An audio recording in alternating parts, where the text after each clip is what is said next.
I'm always referencing things like Steal Like an Artist and how you're supposed to use your inspirations as a sort of source of creativity. But I feel like for a lot of people, it almost seems like a very nebulous concept. And so I just wanted to make a really practical video of me walking through how I channel my inspirations into the projects that I'm working on and like work on an instrumental while like dictating my thoughts, just so you could try using it in your own productions. Because honestly, I think that if you can master this technique, you will never run into beat block. You will never run into like a dry well of inspiration, and you don't even need to buy something from Unison Audio. So yeah, let's just jump into it. So we're starting out with a song from my buddy Aiden Taylor. Aiden's a friend. He just released his first song, and I'm really proud of him, and it's actually really good. I was listening to it this morning on my walk, and I thought it had like a fun vibe, and so I'm just gonna start making an instrumental based off of the inspiration that I get on this, and just kind of let things flow and go wherever they want. And as you'll see, it's just kind of like a roller coaster of like pivoting and picking different inspiration points. But yeah, so we'll play a snippet of it real quick.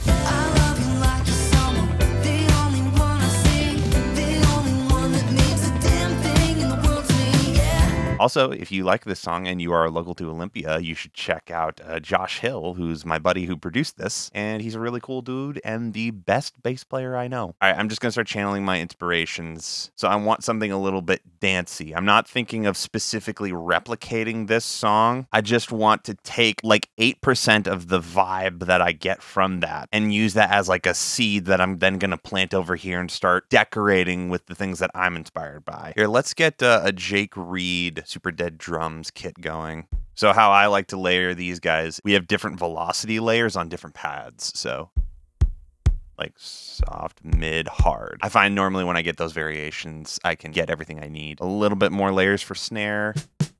This almost gives me like the inspiration to do something a little bit like Tom Misch. Gonna make like a tight little disco beat. Just based off of this, I'm almost getting inspired by like Petari Janich, who's the drummer for Corey Wong. He does like some cool ghost note stuff. This is where those like really soft samples, like the ghost notes, come in really handy. I almost want to do a paradiddle here, like right, left, right, right. There we go. So now there's a little bit of variation to it. I don't like those other hits. And I'm just going off of feel. What feels right, what doesn't feel right. Yeah, so now...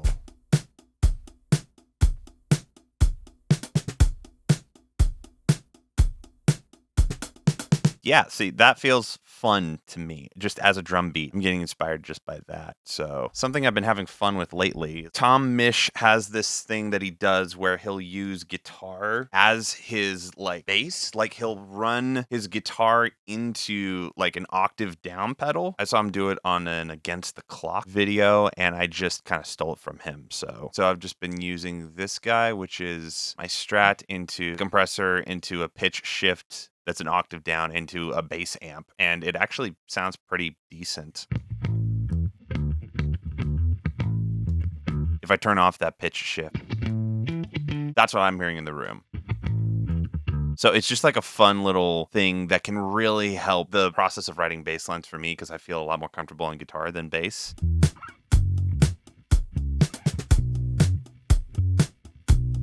I guess that would be like a 4-1-2.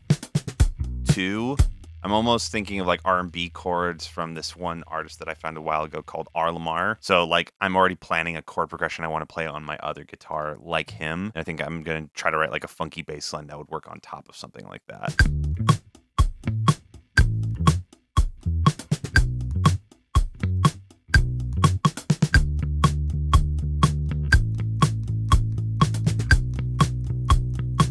I like writing multiple variations of like a bass line or something like that just in one sitting. So if I have like my progression, I'll play it through like a few times in like different ways, just because I know with the way that I produce, that tends to be the thing that I have to go back and retrack most of the time.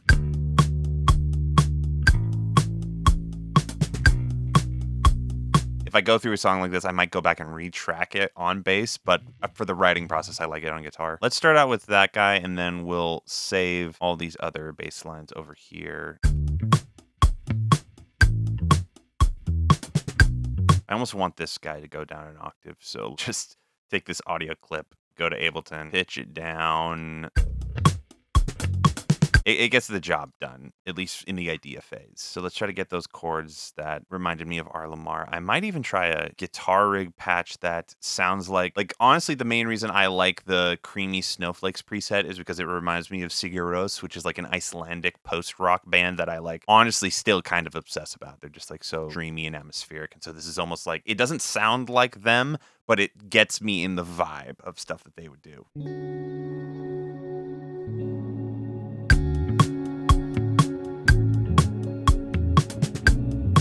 I like those R. Lamar chords, but not on this patch because I know I want to use that sound again, but find a different patch. Yeah, maybe. This is a patch that I made originally because I wanted it to sound almost like an American football type thing, but let's see if we can use it for like some R&B stuff.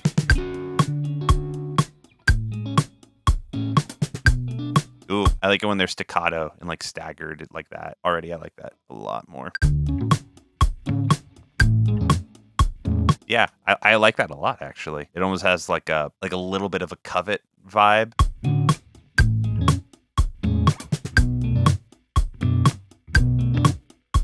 And you can see like already it sounds super different from the song that initially inspired us to start going in this direction, but that's almost irrelevant at this point. It's about like capturing the little nuggets of like stuff that you like and just kind of keep going in that direction.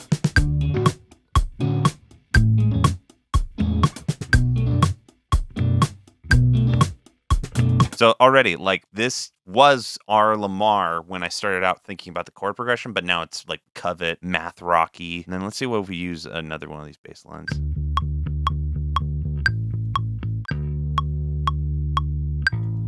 Take this guy for like a B section. Right now it's going. Like what if it went up? Yeah, like a sparkly chorus.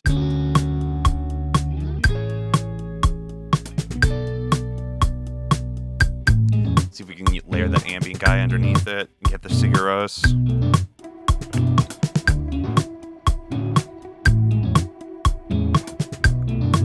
Maybe higher up.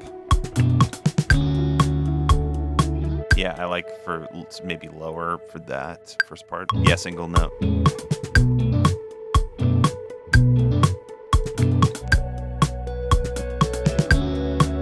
Ooh, I like it.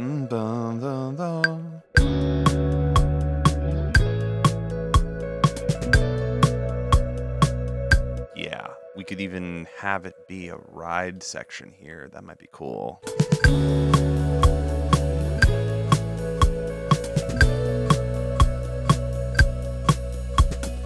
Gonna try to make that a little bit less right so it matches the rest of the kit.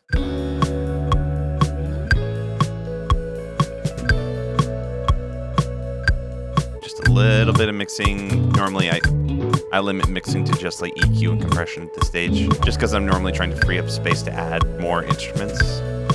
Let's try going a little bit out of like the live instrumentalist route because I like what I have here, but I'm feeling myself get a little stuck. And so I want to do something that's completely different. So I'm really liking the visual stuff that Madion is doing a lot right now. Also been listening to him in Porter Robinson a lot. So let's try to find something in that vein. I remember there was some stuff in Massive X. That was pretty interesting.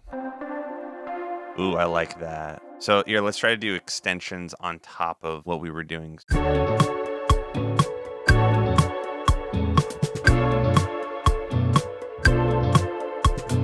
Sometimes I'll just record them like that and just do the exact chord shapes I know that I want.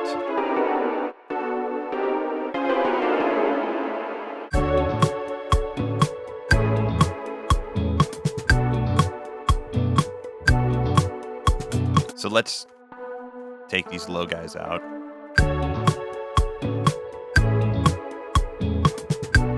Probably move these guys up.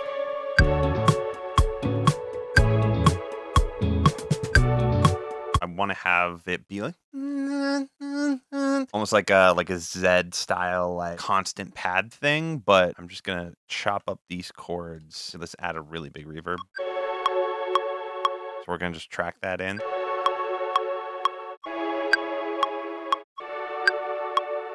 All right, boom. We've got those guys as audio now. And so what I want to do is chop all of it up because you can do cooler stuff like this. Now we don't need to worry about the reverb tails from the last chord going over it.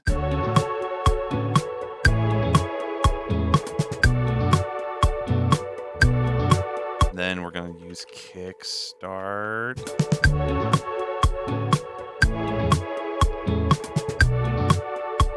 Yeah.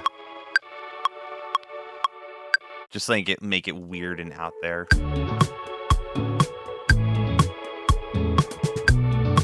Maybe EQ it a little bit so it's not as harsh. I like this. What I'm going to do now is I want to do almost like a King's Kaleidoscope like vocal chop thing. I'm going to riff singing over this for a bit. And I'm actually going to think like, okay, Chad from King's Kaleidoscope, what's some stuff he would sing? Just going to riff it. Oh, pleasant Sunday.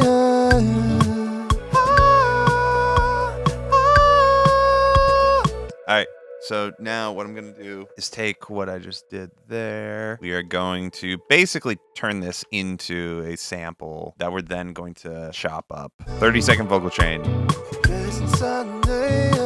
Okay, that sounds pretty good. We're going to freeze that. Gonna take this down here. Audio. And then we can just mute that one. And I'm just gonna go through and look for the parts that I like. We're gonna consolidate that. And now we're gonna try to drop that into something like simpler where we can like maybe like chop it up like an MPC. And we're just gonna go in here. And we're just gonna go in and almost like a John Makes Beats. Gonna add slice points to everything we want to use. Oh,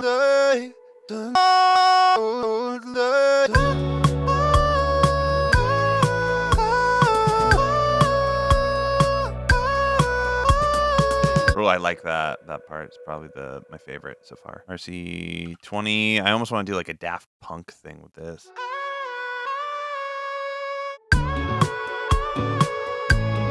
Already, I feel like that's just super fun. Ooh, I like it on the chorus almost even better. Yeah, I like that.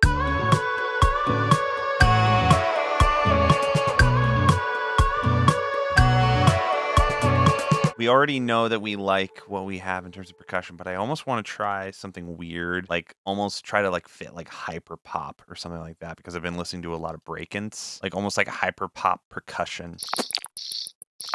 Ooh, that's like gross and nasty.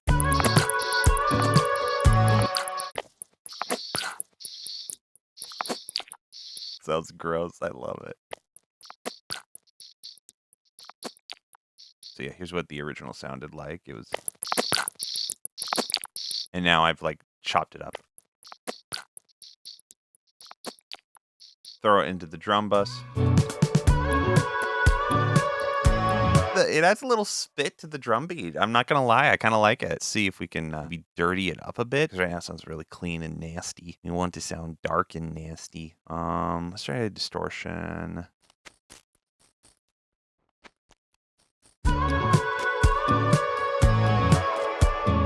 Yes, yes. Compress it underneath the main kick. Filter it a little bit.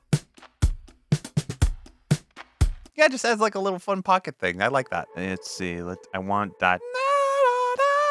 I want that to last a little bit longer. So let's try like a ducking vocal delay. Yeah, I like that a lot. Here, so let's listen to what we started out with. Aiden's song.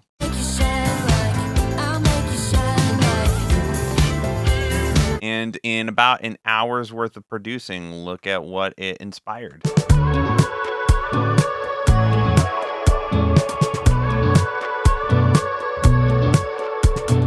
Yeah, so that's what I came up with. Man, that was really fun. But I just wanted to show you guys, like, it's like one of those things where you can just kind of allow yourself to jump onto any new rabbit trail that kind of piques your interest. And you can fully let your, like, impulses of, like, oh, what if we did this? What if we did this? Like, this is a space where you can, like, actually, like, enable yourself to go do those things. And yeah, I made a really fun track. And it's kind of honest to who I am while also being inspired by a song that one of my friends wrote, while also tying together a bunch of other random influences that I have that are completely unrelated and disjointed. So yeah, hopefully that inspires you guys, and it gives you a little bit more clarity of what people are talking about when they're talking about like using your inspirations, or, you know, lean into the things that inspire you. It's like literally like minute to minute using your repertoire of things that you've listened to over the years and just letting that flow. Yeah, if you guys want to see more videos like this where I just kind of make something off the cuff, let me know, because these videos are really fun to do and they're really fast. But yeah, I will be seeing you guys next week.